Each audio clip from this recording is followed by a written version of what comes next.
School's out at Walnut Grove Elementary, and parents in the pickup line are about to learn something they didn't see coming. Do you recognize this man? Oh God, that is every parent's nightmare. Like, oh my God. The familiar face in this orange jumpsuit is a man who used to teach their kids. I swear that teacher never touched you. You're a teacher, so how are you working here and you're doing stuff like that to kids? A man prosecutors say graduated from teaching to rape and eventually attempted murder. November 2015, 36-year-old Deontay Taylor is a teacher's aide at Lusher Elementary School. Court documents accuse Taylor of taking a 7-year-old boy out of music class to his office, molesting him, and then putting the little boy back in class. Almost immediately, the boy's mother notified police and the child was examined for sexual assault. A few days later, the Hazelwood School District fired Taylor, but not over the suspected abuse, for, quote, violating school board policy. Now, they won't specify which policy, and we also found they didn't notify parents about what Taylor was accused of. Don't you think parents in the district would have wanted to know what this teacher was accused of?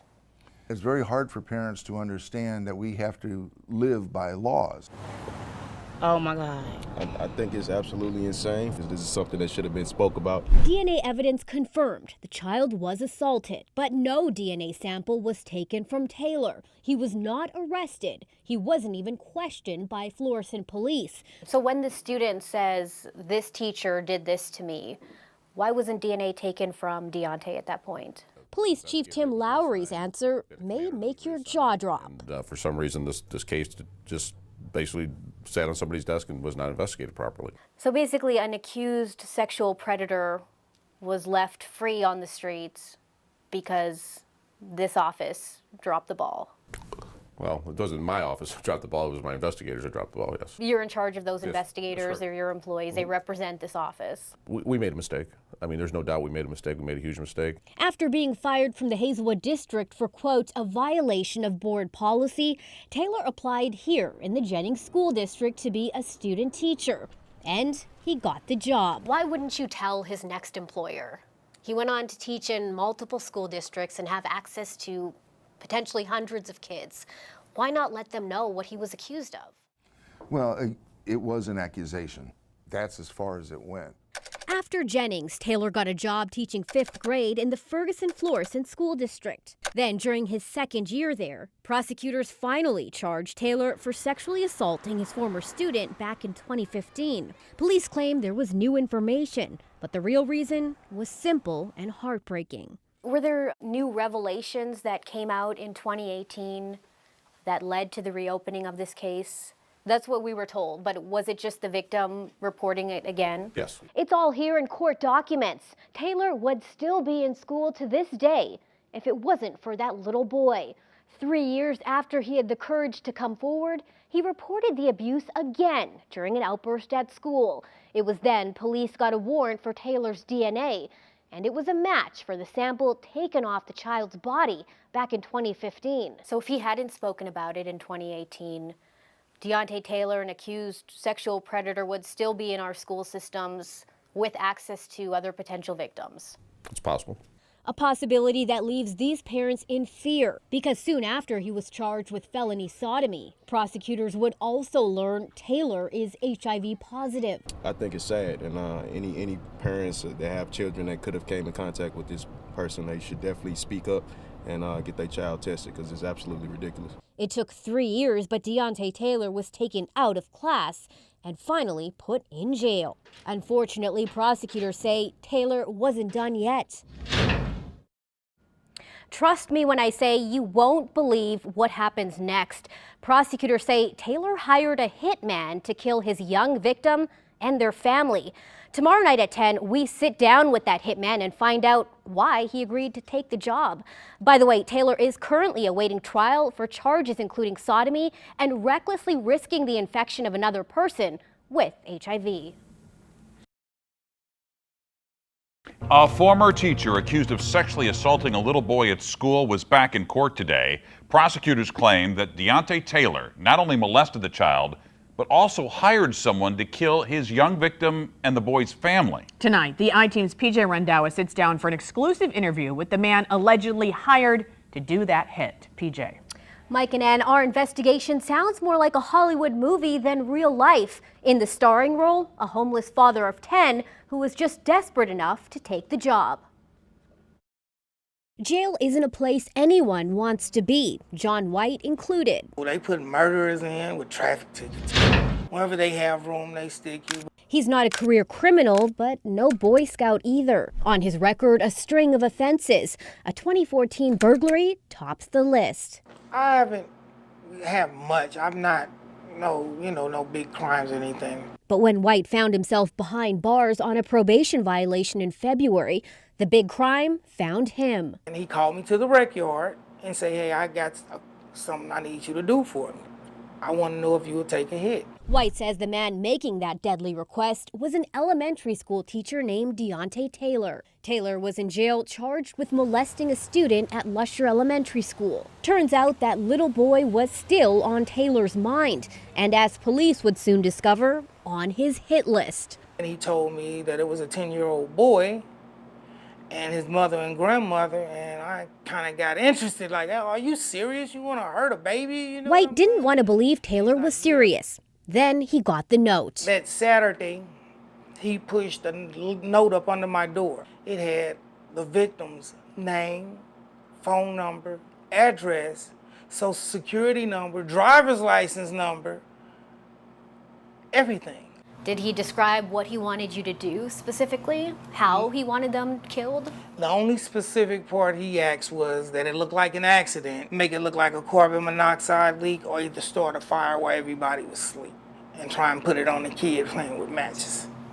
Those are horrific ways to die. Yes, they are. Yes, they are. Even though he had 10 kids of his own, White says he agreed to kill the little boy and his family. So I felt like if I didn't do it, he would have gotten somebody else to do it. How much was he going to pay you?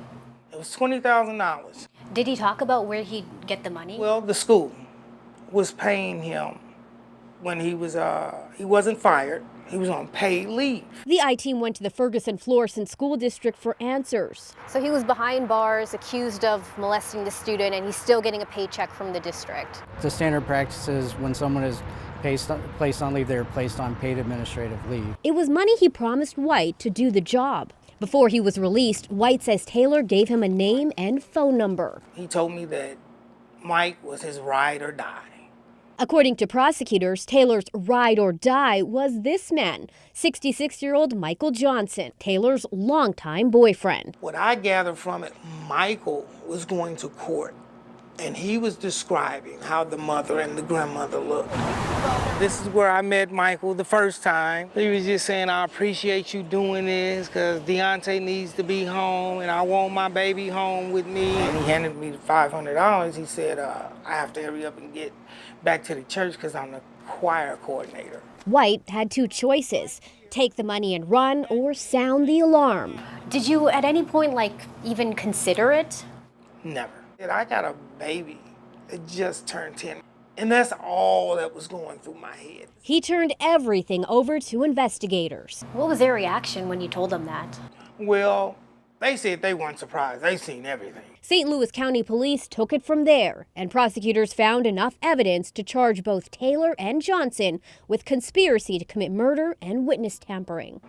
And upon them bringing him in the police station, I think he seen my face. And he goes, he says out loud, oh, he told on me. Amy like, wow, really? You're confessing already? He confessed. He confessed. White admits he could have used the money, but he has no regrets going from potential hitman to, some would say, a hero. Do you feel like you saved their lives?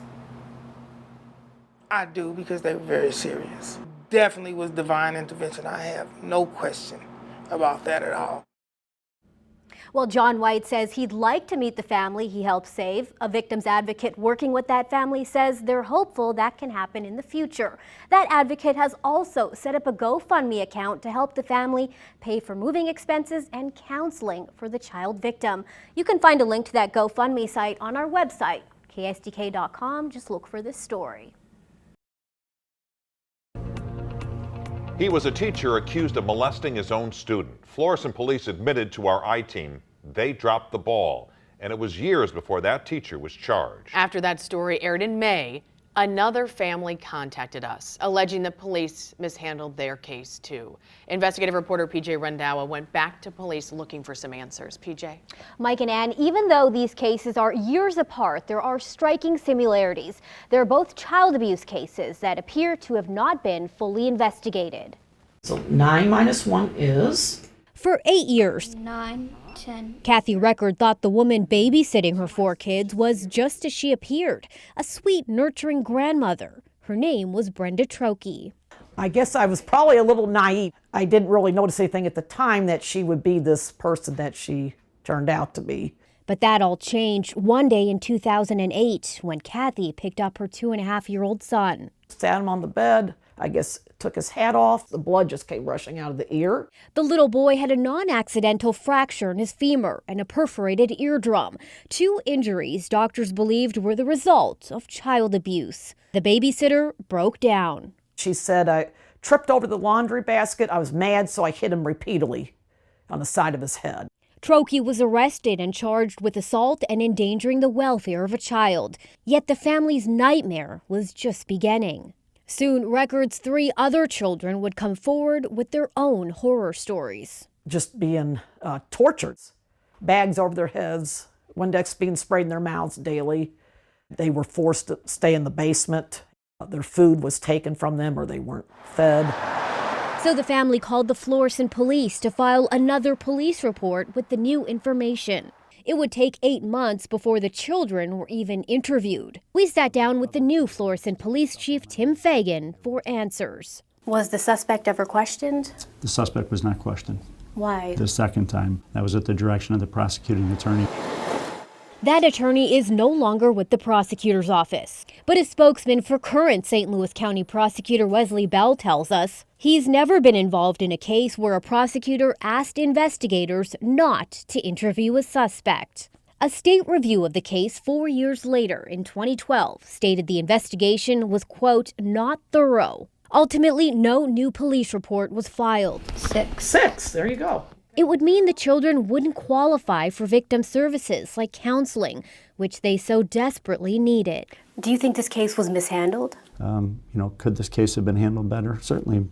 If this sounds familiar, it's because a few months ago, Chief Fagan's predecessor sat in the same office, admitting to strikingly similar oversights with another child abuse case handled by Florissant police. We made a mistake. I mean, there's no doubt we made a mistake. We made a huge mistake. Last April, former Chief Tim Lowry admitted the department mishandled the case against Deontay Taylor, a Florissant teacher accused of abusing a student at school and then allegedly hiring a hitman to kill the boy. Like the Record's babysitter, Taylor was never questioned. This looks like a pattern, that if you're accused of child abuse in Florissant, the police won't even knock on your door. And for you to isolate 2 cases over a 12-year period and say that we have a pattern of not caring about child abuse is quite frankly unfair. These are 4 children who will have to be in counseling for the rest of their lives. Are you saying that nothing can be done to give them justice? Clearly, with the statute of limitations being expired, there's unfortunately nothing we can do. Trokey eventually received a sentence of house arrest for assaulting the Record's youngest son. The Record children received a much longer sentence, a lifetime of PTSD and unresolved trauma. We were forgotten. There is something drastically wrong up there. Well, Chief Fagan says since our investigation in May, the department has instituted a case review policy, which includes weekly meetings between investigators and supervisors.